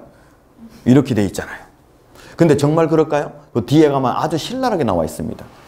영어 절대평가가 어떤 식으로 됐는지가 아주 신랄하게 표현해 놨어요. 그거 보시면은 아마 깜짝 놀랄 거예요. 그때 설명드립니다. 자, 그리고 수학 봅니다. 수학은요, 마찬가지 5개 과목이 수능에 나올 수 있는데 많이 연계돼야 3과목이에요. 3과목 연계되면 칠게요. 그러면 공통과목 수학과 수원, 수투가 지정이 됐다고 가정을 합니다. 그러면요, 아이 어떻게 공부합니까? 고등학교 1학년 때 공통과목 끝을 낼 거고 고등학교 2학년, 3학년 2년 동안 4과목 공부하면서 수능으로 지정된 2개를 집중해서 공부할 거고 나머지 2개는 살짝 공부하고 끝날 거고 맞죠? 이렇게 될 겁니다. 그런데 수원, 수투, 미적분 확률 통계가 문과 수학이에요? 이과 수학이에요? 이거 문과 수학이죠.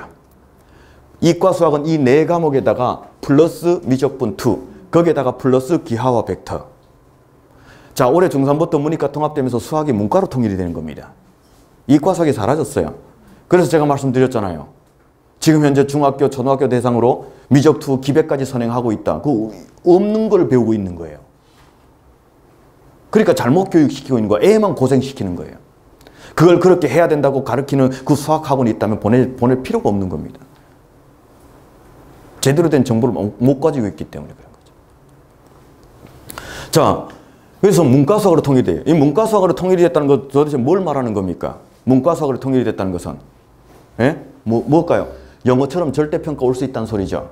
그런데 문재인 대통령은 이미 박근혜 대통령이 만들어 놨으니까 우리는 절대평가하겠다. 전 과목. 이거 아닙니까? 그렇게 수능 절대평가 들어올 수 있게끔 기틀을 만들어 놓은 게 박근혜 대통령이고 문재인 대통령이 이 기반 위에서 하겠다. 이렇게 한 거 아니에요. 이렇게 된 겁니다. 어느 한 정부가 만들어낸 게 아니라 역대 정부 이어오면서 지금까지 발전해 온 거예요. 이게요. 그렇게 보셔야 되는 겁니다. 자, 그럼 문재인 대통령이 고교 학점제 한다 그러죠. 그게 뭐냐? 아이가 내가 이과생을 쳐요. 나는 이 수투를 들었는데 하나 진짜 이 경제수학 좀 듣고 싶어. 근데 시험에도 안 나와. 근데 내가 잘못 신청했다가 등급 4등급 나오면 뭐 되잖아요.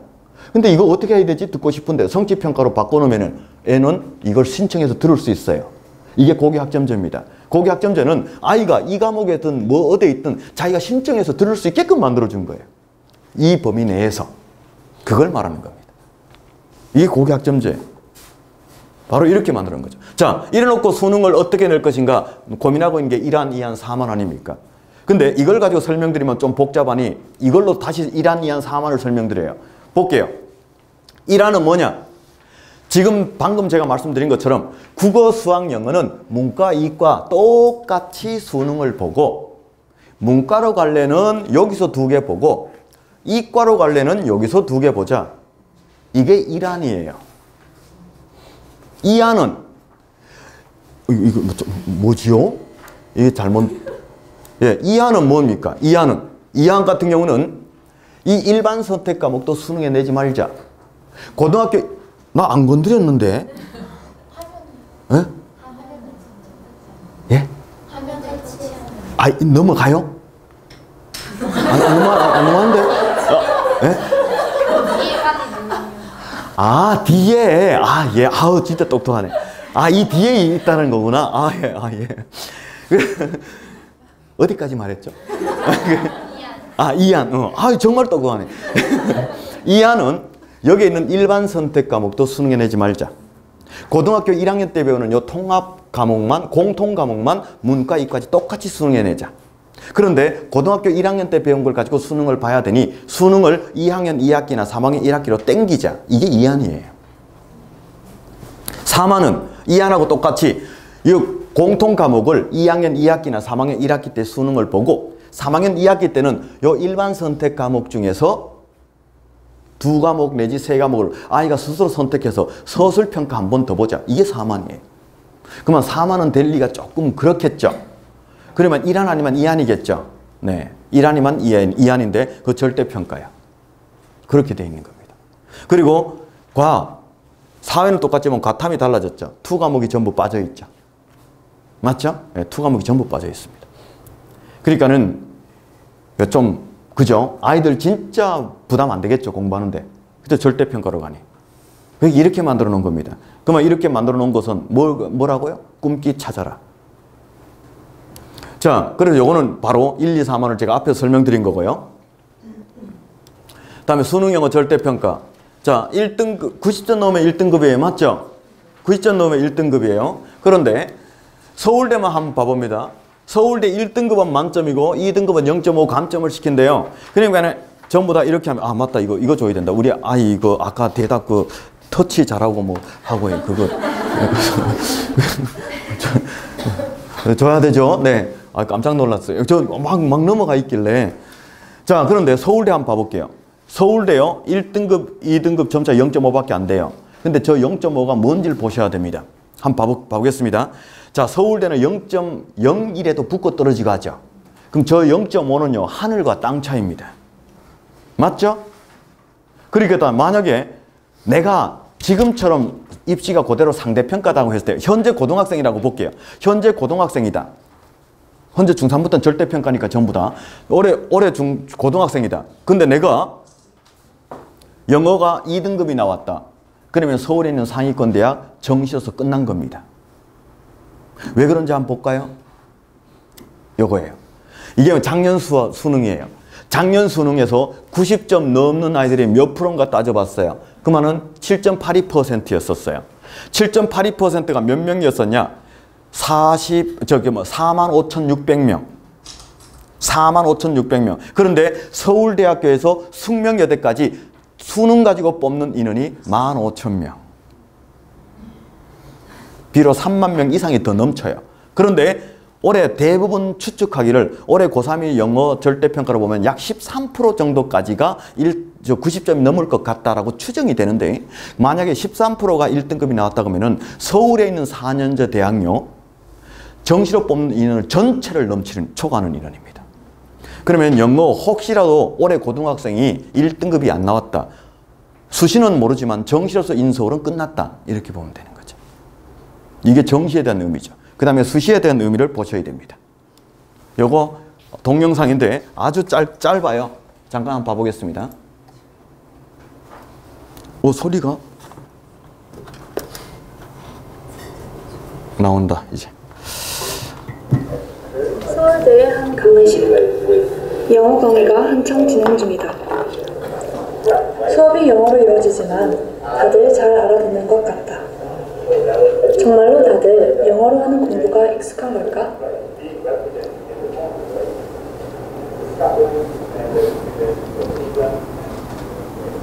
대학에서의 공부는 생각보다 높은 영어 실력을 필요로 한다.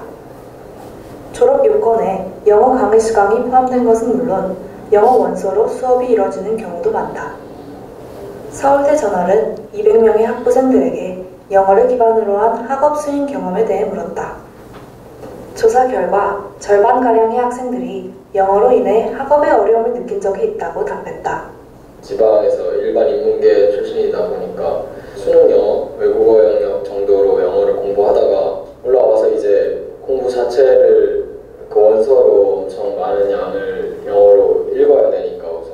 그러니까 정치랑 외교가 되게 리딩이 많기로 악명이 높은 곳인데 현대의 논문 같은 건 차라리 괜찮은데 뭐 고전을 읽는다거나 하면 그런 거 심지어 현대 영어도 아니기 때문에 발표를 뭔가 하고 싶은데 영어로 이제 말이 정리가 안 돼서 그렇게 말하기 힘들었던 경우도 많았던 것 같아요. 시험을 칠 때도 내 머릿속에 있는 걸 답안을 쓸 수 있겠는데 이제 문법적인 표현 같은 거에 한계가 있다던가.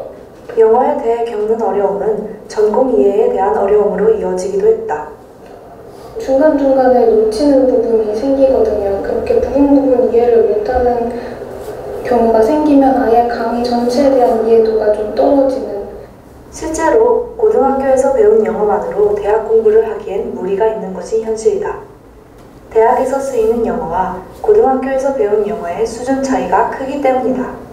그렇다면 대학에서의 영어 교육은 그러한 간극을 해소하는 방향으로 이루어지고 있을까? 대학 영어는 학부 교육 과정에 포함된 유일한 영어 교육 과목이다. 학문적 환경에서 요구되는 영어 능력을 향상시키는 것은 이 수업의 중요한 목표 중 하나다. 하지만 조사 결과 대학 영어에서 배운 것을 실제 학업에 적용하기는 어렵다고 느끼는 학생들이 많았다. 대학 영어 수업의 내용과 수준이 학업에 필요한 영어와 다르다는 것이 주된 이유였다. 학교 측은 학생들의 어려움에 공감하지만 대학 영어를 통해 문제를 해결하려면 고려해야 할 부분이 많다고 밝혔다. 전공이나 그런 학습 목적의 영어를 위해서는 결국 그 어느 정도의 유창성이 좀 갖춰져야지 그게 도움이 될 수 있거든요. 그럼 우리가 어느 단계까지 어느 부분에 있어서의 학습 목적 영어를 구현할 것이냐 하는 것이 사실 요즘에 저희가 좀 많이 고민하고 있는 문제입니다. 자, 여기에서 나온 영상에서 요약을 하면 맨 마지막에 교수님이 요약을 잘 해줬죠. 어떤 요약을 했습니까? 맨 마지막에. 자, 대학 영어라는 것은 대학에서 원서 수업이 많이 이루어지고 있는데 그 원서 수업이 원활하게 이루어질 수 있게끔 도와주는 역할을 해야 되는데 그렇게 되려면 어느 정도 유창성 가진 아이가 들어와야 되는데 그렇지 못해서 골치 아프다는 소리예요. 맞죠? 이겁니다, 이거. 그래서 진짜 영어가 필요하다는 거 이제 아시겠죠? 그래서 이 2001년 개정교육까지 가는 현재 중3 이하는요, 영어는 저걸 할 수 있게끔 돼 있어요. 책을 볼 수 있어야 되고 강의를 들을 수 있어야 된다 이 말입니다. 그게 필요한 거예요. 그것이 우선이다는 거죠. 그래야만 되는 겁니다.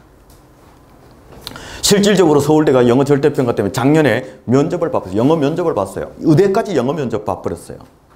영어 면접 딱 보니까 어떤 결과가 있었습니까? 볼게요. 작년에 전국 모집 자사고 서울대 그렇게 잘 보내는데 작년에 13명 더 줄었고 과학고도 줄었고 광역 모집 자사고도 다 줄었고 다 줄었는데 외고만 훌쩍 늘었어요. 영어 면접 때문에. 이해가시죠? 예. 근데 외고 이제 없어지니까 뭐. 근데 현재 중학교 2학년까지는 막차라도 타는 게 좋겠다. 말한 게 바로 그것 때문에 그래요. 막차라도 타는 게 좋겠다. 완전히 다른 의미가 오는 겁니다. 근데 연대하고 고대도요, 면접을 워낙 심각하게 봐서 정부에서 벌점을 줬잖아요. 그래서 올해 각 대학에 56억을 지원을 못 받아요. 원래 정부에서 연대, 고대 각 56억씩 지원을 해줘야 되는데 그 지원금을 올해 끊었어요. 작년에 너무 심하게 면접 봤다 이렇게 해가지고. 이해하셨죠? 이제는 우리 아이들 이거예요. 그리고 카이스트요. 올해부터 영어 면접 실시합니다. 올해부터 실시해요. 카이스트. 과학고 영재학교 가면 뭐합니까? 영어 면접 안 되면 끝나는 거죠. 제가 어느 학교라고 말은 안 드려요. 자, 학부모 설명회를 했습니다. 근데 과학고 입학 담당관이 앞에 나와서 말을 했습니다. 우리 학교는 수학과 과학 전문적으로 교육하는 학교입니다. 그래서 수학과 과학 좀 못해도 됩니다. 우리 학교에서 3년 내내 하다 보면 전부 다 도가 터서 나갑니다. 제가 한 말 아니에요. 그런데 어학이 안 되면 보내지 마십시오. 왜냐하면 과학고 나와서 어학이 안 된 아이가 성공한 적이 없습니다. 대학은 갈 수 있어도 그 아이가 자기 꿈을 못 이룹니다. 제가 한 말이 아니라 과학고 입학처에서 하는 말이에요. 그걸 말했다니까요. 제가 한 말 아니에요. 그 정도로. 그래서 이거 하는 거죠. 자, 그래서 영어 절대평가 때 꼭 해야 될 게 우리 수능을 위해서는 중3 때까지 고1 수준까지 어느 정도 해놔야 돼요. 그리고 고등학교 와서는 96점 목표로 공부해야 됩니다. 우리 아이들 90점 목표로 공부하면 큰일 납니다. 왜요? 90점 목표로 공부했는데 실제 시험 보는데 누구 도시락 가방에서 핸드폰이 울려. 그래서 쫓겨나. 누군가 싶어서 보다가 한 문제 실수로 틀렸어. 그럼 90점 목표로 공부했다가 80점 대잖아요. 그 바로 2등급이에요. 무슨 말인지 아시죠? 그래서 96점 목표로 공부해라. 그 다음에 두 번째, 중학교 때까지 에세이, 디베이트, 리딩 능력 강화시켜놔라. 그래서 대학교 때 영어 면접이 대비가 될 거다. 이해가셨죠? 그리고 능력이 된다면 토플이든 탭스든 준비 좀 하고 고등학교 때 고득점 내면 되겠다. 능력이 된다면 노란 거 필수입니다. 노란 게 필수예요. 노란 게 안 된 애가 이 하얀 거 한다고 그러면 안 된다 이 말입니다.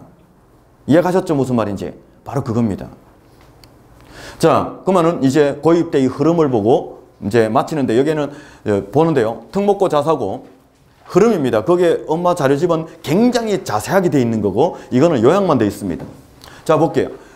자, 외고 국제고요. 선발 방법이에요. 경기도 1단계 2배수 뽑습니다. 맞죠? 근데 영어 내신인데 2학년 성취평가, 3학년 상대평가예요.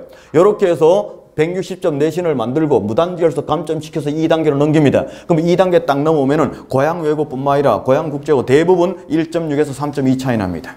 그러면 1.6에서 3.2 차이 나니까 이거는 의미가 없고 서류 면접이다. 맞죠? 그런데 현재 중학교 2학년은 뭐냐? 이 중학교 3학년 내신까지 성취평가다. 그러면은 전부 다 내신 동점일 거죠. 그래서 국어 사회까지 반영할 수 있게끔 만들어 놨습니다.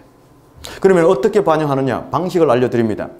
처음에는 영어만 가지고 내신을 평가합니다. 성취평가로. 근데 전부 다 A네. 동점이죠? 그럴 때는 어떻게 합니까? 3학년 2학기 국어를 합쳐서 다시 계산을 합니다.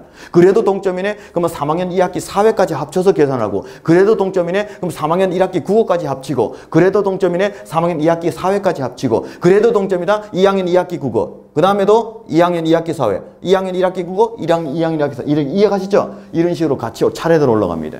그러면은 현재 중학교 2학년은 국어, 영어, 수학, 국어, 영어, 사회가 전부 올 A만 1단계 통과될 거예요. 맞죠? 그러면은 내신은 전부 동점일 거고 서류 면접만 가지고 뽑는다. 이렇게 되는 겁니다. 자, 자사고는요. 영인 외대부고 참 안타깝죠? 자사고 일반고로 전환되면은 예, 뭐 안타까운 학교죠. 민사고가 더 안타깝죠? 그죠? 여하튼 그 민사고가 어떻게 할지 모르겠어요. 그거 자사고 일반고 전환 그 민사고 어떻게 돼야 되는 거예요? 뺑뺑이 돌리면은 그게 횡성까지 누가 그 뺑뺑이 돌라서 그거 갈라 그죠? 맞잖아요. 그게 통학이 안 돼요. 거기는 그거 문 닫아야 되나 어떻게 되나 그게 진짜 고민스러워요. 진짜 민사고가 제일 고민스러운 학교예요. 통학이 안 되거든요. 하여튼 그 희한해요. 여하튼 뭐 어떻게 하겠죠? 근데 여하튼 봐볼게요. 지금 여하튼 전국 모집 자사고 전부 성취평가입니다. 올 A만 1단계 통과됩니다. 안 봐도 비디오죠. 자, 그러면 내신 전부 똑같을 거고 서류 면접이었었어요. 그럼 서류 면접 뭘 보느냐? 아까 말씀드린 거 동일합니다. 너가 너 꿈을 위해서 진로 활동 얼마나 열심히 해봤고 그 꿈을 이룬데 필요한 교과 어떤 거였었고 너 어떻게 공부했고 결과가 어땠었느냐? 이거 아닙니까? 이게 핵심입니다. 그 다음에는 뭡니까? 너가 너 꿈을 이룬데 우리 학교에 지원한 이유가 뭘고 우리가 너를 뽑을 만한 인품이 있느냐? 이게입니다. 이거를 잘 보여주면 가는 겁니다. 자, 대학이죠. 대학은 아까도 말씀드린 것처럼 이거 현재 고등학교 2학년으로 맞춰놨는데 우리 이거 정시 신경 쓸 필요 없습니다. 논술 특기자 다 사라집니다. 내신 우리 아이들이 저학년이라면 100% 성취평가입니다. 남는 거 학종밖에 없다. 딱 요거 보시면 돼요. 남는 거 학종밖에 없습니다. 그럼 학종이라는 게 저게 정말 지금도 그런가 볼게요. 우리 아이가 할 때 학종밖에 없다 그랬어요. 맞죠? 그러면 현재 고등학교 2학년을 어떤지 한번 봐보면 되잖아요. 현재 고등학교 2학년도 학종입니다. 봐볼까요? 내신 가지고 보면 쓸 수 있는 아이가 일반고 가면서 이쪽에 있을 확률이 굉장히 높아요. 근데 이 C라는 아이가 거의 대부분의 학생들이잖아요. 그래서 웬만하면 특목고 자사고 가라고 말하는 겁니다. 이 A라는 학생은요, 여기 있는 이 A라는 학생은요, 일반고 가든 특목고 가든 어디 가든 지 원하는 데 갑니다, 얘는.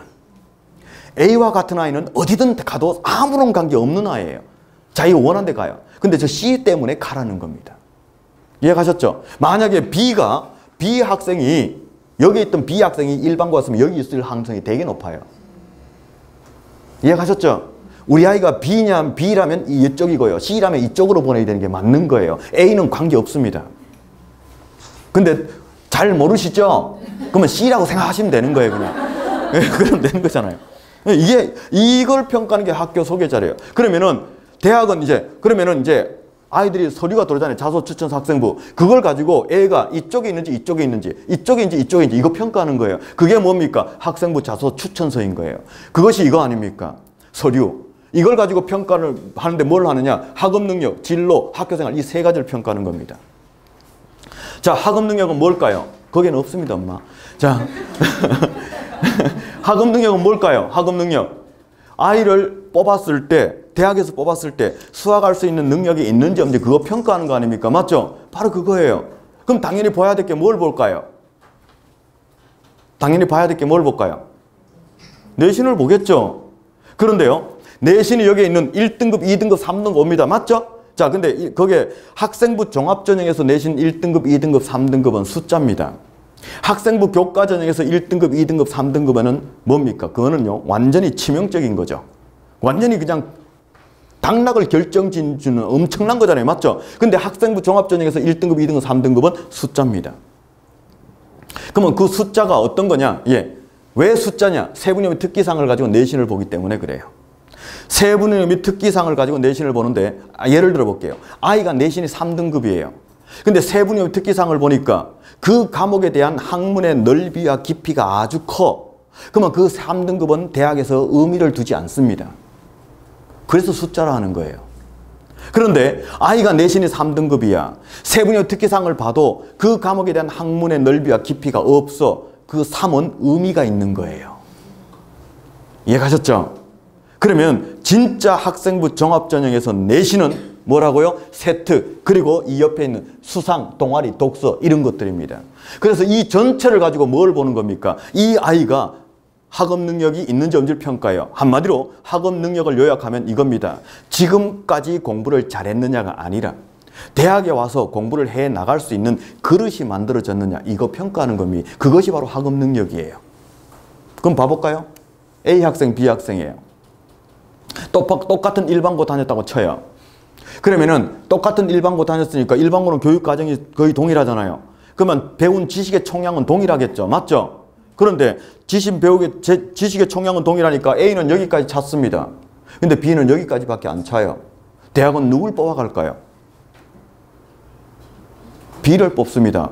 왜요? A를 뽑아놓으면은요, A를 뽑아놓으면 어떻습니까? 대학에서 공부 안 해요. 뭘 해야 될지 모르는 아이예요. 더 이상 할 게 없는 아이예요. 미국 같은 경우 선진국은 이 A 같은 아이들은 대학을 입학할 수 있는 자격을 안 주는 겁니다. 이해가셨죠? 무슨 말인지. 얘는 바로 산업전선 뛰어드는 거예요. 대학에 뽑았을 때 할 게 없는 아이예요. 시간 낭비인 거죠.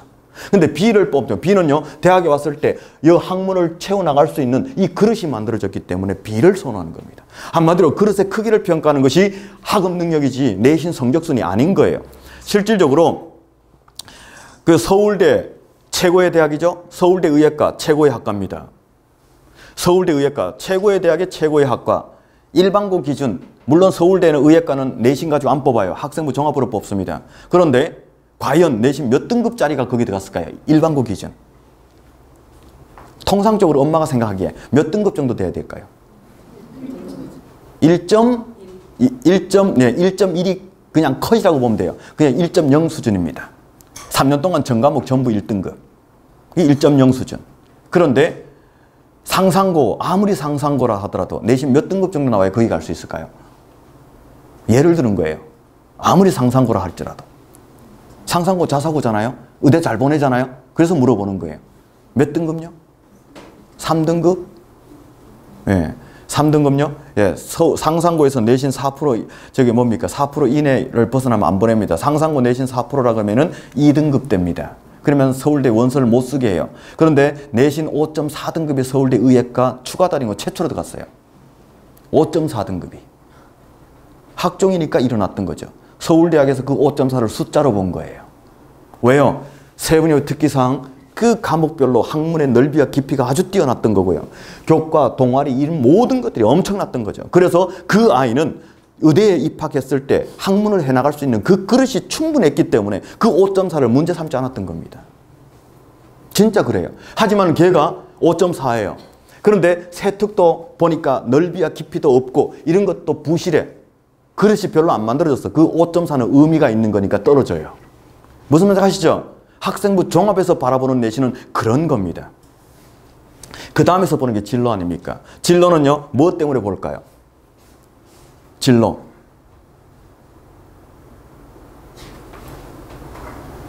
예? 진로는 무엇 때문에 볼까요? 진로. 전공 적합성. 맞죠? 근데 전공 적합성이요, 2순위 아니면 3순위입니다. 더 중요한 게 있어요. 탐구의지하고 호기심 해결 과정입니다. 우리 아이가 의사가 되고 싶다고 쳐요. 의사가 되고 싶어요. 근데 아이가 되고 싶은 꿈이 의사인 거지, 그 아이는 의학의 세계에 대해서는 아무것도 몰라요. 맞죠? 하지만은 내가 의사가 되기 위해서 그 모르던 아무것도 모르는 그 미지의 세계를 알아가기 위해서 남들이 쓴 책도 읽어보고 관련된 신문도 찾아보기도 하고 정보도 그 다음에 남들이 쓴 뭡니까 그 어디 의학 박람회 하면 찾아가 보기도 하고 그런 수많은 활동들을 통해서 뭐를 하는 거죠? 내가 모르는 그 의학의 세계에 대해서 하나하나 알아가는 것이죠. 이것이 뭘까요? 탐구의지와 호기심 해결 과정이죠. 그러면 왜 진로를 가지고 그걸 볼까요? 바로 이것 때문에 그렇습니다. 이렇게 B를 뽑았는데 얘가 이 진로 활동을 아무리 살펴봐도 탐구 의지와 호기심 해결 과정이 보여지지 않았어요. 그러면은 얘를 뽑아놔도 어떻습니까? 대학에서 놀아요. 왜요? 얘는 채울 것이 없어서 할 게 없어 노는 거고 얘는 뭘 해야 될지 몰라서 노는 거예요. 이제 느낌 오시죠? 그럼 진로 활동을 보면은 얘는 자기가 이루고 싶은 목표가 있다면 이런 식으로 해서 그거를 해결해 나가는구나. 그럼 결국 대학에 왔을 때 애가 목표가 있다면 이 그릇 속에 지식을 채워나가려고 하는 그 에너지와 열정이 풍성하다. 이렇게 보는 것이죠. 그래서 진로활동을 보는 겁니다. 그래서 진로활동 잘해라. 이렇게 말하는 거예요. 그래서 진로활동을 통해서 보는 것은 탐구의지하고 호기심 해결 과정이다. 그 다음에 그래서 서울대는요. 이 학업 의지, 학업 능력하고 진로 활동을 세트로 묶어서 학업 태도 이렇게 보고 있는 겁니다. 진로를 학업 태도로 포함시켜서 봐요. 서울대는. 왜요? 어차피 진로가 안 된 애들은 아무리 그릇이 커도 스스로 채워나갈 수 있는 능력이 없는 아이니까. 이해하셨죠? 그 다음에 이 두 개를 보고 난 다음에 마지막으로 보는 게 학교 생활이죠. 여기는 개인적 소양, 특성, 인성, 품성 이게 드러나는 겁니다. 그런데 이거 두 개는 아주 훌륭하다고 치는데 자기밖에 몰랐다. 뽑을 수가 없는 것이죠. 그래서 이 세 가지를 종합해서 뽑기 때문에 학생부 종합전형이라는 틀을 달고 있는 겁니다. 그럼 이거를 조금 더 구체적으로 보고 마칩니다. 이제 슬라이드 3장 남았어요. 자, 구체적으로 한번 봐볼게요. 학업 능력이요. 내신이 어떤지 한번 봐볼게요. 이제 우리 아이들 성취 평가겠지만 여하튼요. 주요 과목 내신입니다. 주요 과목 내신. 주요 과목 내신을 보고 그 다음에는 정교과를 참조합니다. 정교과 참조한다는 것은 뭘 말하는 겁니까? 주요 과목이라는 것은 우리 아이들은 국어, 영어, 수학, 사회, 과학이죠. 맞죠? 그거 내신을 보는데 나머지 과목은 아이들이 공부를 안 하고 굉장히 놀았어. 그래서 8등급, 9등급 나왔어. 그러면 걔는 떨어져요. 그러니까 주요 과목 내신 가지고 얘가 1등급이다, 2등급이다를 따지고 나머지는 봐서 얘가 포기하고 버렸는지 아니면 최선을 다했는지를 본다. 이 말이 되는 겁니다. 이해가셨죠? 그래서 주요 과목 위주로 전교과 참조한다. 그런데 여하튼 주요 과목 위주로 1등급, 2등급, 3등급이 드러났습니다. 그럴 때 이 내신을 볼 때는 뭘 가지고 보냐? 이 세특을 가지고 보는 거죠. 세특이란 게 뭐죠? 우리 아이들을 가르치는 교과 선생님들이 우리 아이가 수업 시간에 얼마나 열심히 참여했고 그리고 그것을 잘하기 위해서 얘가 어떤 노력을 했고 그 결과 성취도가 어떤지 이런 것들이 드러나는 게 바로 세특이거든요. 이게 내신이거든요. 여기다가 추가적으로 지적 호기심 활동이요. 동아리 뭐 해봤고 상은 뭐 받아봤고 독서는 책은 어떤 거 읽어봤고 자기작품 능력은 어떻고 교육 관련 봉사 같은 거는 뭘 해봤고 이 전체를 가지고 뭘 본다고요? 내신을 정성평가해서 그릇의 크기를 평가한다. 이해 갔죠? 이렇게 하는 겁니다. 그 다음에 진로. 진로는 뭡니까? 전공 적합성보다는 탐구의적 호기심 해결 과정이다. 얘가 의사하고 꿈이다. 그러면 뭡니까? 이거 전부 다 공교육 틀 안에서 이루어지는 거예요. 자, 뭡니까? 수상, 영어, 수학, 생물, 화학 이 정도 해봐야 되지 않나요? 있다면. 없으면 못하겠죠. 학교에. 맞죠? 있다면 해야 되지 않나요? 왜요? 학교 소개 자료에 우리 학교는 경시대가 어떤 것이 있고 어떤 것이 있다. 다 표시돼서 넘어가거든요. 그러면 이 학교는 영어 경시대, 수학 경시대, 생물 경시대, 화학 경시대 다 있었네. 그런데 보니까 얘는 하나도 안 했네. 이렇게 되는 거 아닙니까? 다 있는 거예요. 다 알아요. 대학은 있다는 걸. 그러니까 저런 걸 도전해야 될 거고. 동아리는요. 의사가 꿈이라면 의학 동아리, 과학 동아리, 영어 동아리 뭐 이런 것들 한번 해봐야 되지 않나요? 그리고 내 꿈을 위해서 학교에서 하는 홀랜드 적성검사 이런 것뿐만 아니라 의학 뉴스 일반 스크랩도 해보고 테드 강연도 한번 들어보고 스크랩도 하고 인체 조감도도 한번 만들어보고 의학 박람회 있으면 쫓아다녀보고 그 자료 수집도 하고 이 모든 것들이 뭐 하는 거라고요? 예, 이 아이의 꿈을 위해서 쫓아가는 탐구의지와 호기심 해결 과정을 보여주는 것이다. 그리고 독서 다양하게 읽어야 됩니다. 책은 다양하게 읽을 때 내 꿈과 관련된 것도 좀 읽어라. 그리고 봉사 선생님 제가요 의사가 꿈입니다. 그래서 지금부터 올 1년 동안 제가 학급 닥터가 되겠습니다. 어딜 가든 저는 비상약품을 챙길 거고요. 아이 친구들이 다치면 제가 약 발라주고 치료 다 할 겁니다. 얼마나 좋을까요? 맞죠? 이런 것들이 바로 그런 걸 나타내는 거죠. 여기다가 추가적으로 뭡니까? 이거는 뭐냐? 이거예요. 테드, 스크랩 어떻게 하는지. 스크랩요. 테드 같은 경우는 한 15분 강의 듣고 끝나는 거잖아요. 그건 아무런 의미 없어. 듣고 끝나는 것은. 이것이 소논문보다 더 좋습니다. 한 달에 하나씩만 해도 돼요. 내가 언제 들었고 누가가 강연했고 주제는 뭐였었고 그 강의 요약하면 이거였었고 내가 이걸 통해서 몰랐던 이거를 해결하게 되었고 그리고 내가 이게 궁금하게 되었어. 그래서 이걸 해결하기 위해서 내가 어떻게 해결했다는가. 그리고 이걸 들으면서 몰랐던 용어 정리까지 해나간다면 이거는 퍼펙트해지는 것이죠. 제가 어떤 아이에게 이렇게 했습니다. 부천에 있습니다. 어떤 아이 학교라고 말 안 드려요. 고등학생입니다. 걔는 공부를 좀 잘해요. 그런데 수능이 좀 불안합니다.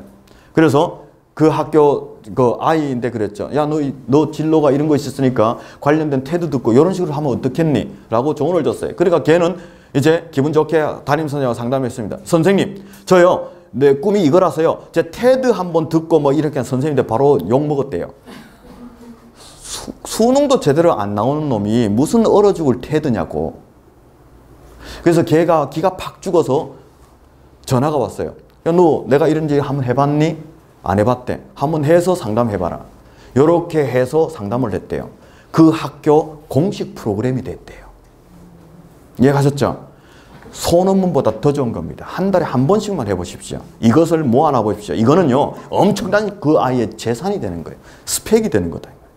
이해가셨죠? 이런 것들을 하는 게 좋습니다. 그 다음에 마지막으로 보는 게 학교 생활 아닙니까? 학교 생활은요, 뭡니까? 이 아이의 소양, 품성, 인성, 그 모든 것을 다 드러내는 거예요. 한마디로 무단결석하지 말아야 되고, 무단지각하지 말아야 되고, 무단조퇴, 무단결과하지 말아야 됩니다. 절대 하지 말아야 돼요. 근데 학생은 몇 학년이야?